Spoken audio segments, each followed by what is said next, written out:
Buongiorno e ben ritrovati con il TG Flash di New Sicilia, di seguito i titoli più importanti della mattina.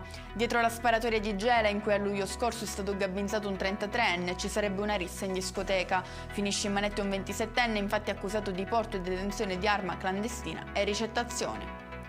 Violenta lite termina nel sangue, un uomo di origini straniere è stato accoltellato ieri sera a Paternò, in provincia di Catania, ed è attualmente ricoverato al San Marco.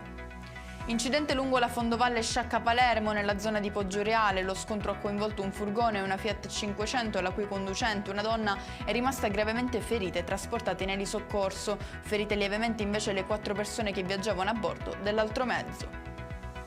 Lanciare un lecca-lecca contro le auto delle vittime per simulare un impatto e convincerle a fermarsi.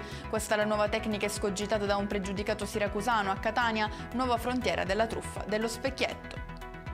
Vendevano prodotti Apple contraffatti sui social, spacciandoli per originali, denunciati i titolari di 8 attività commerciali e sequestrati oltre 7.000 articoli a Palermo.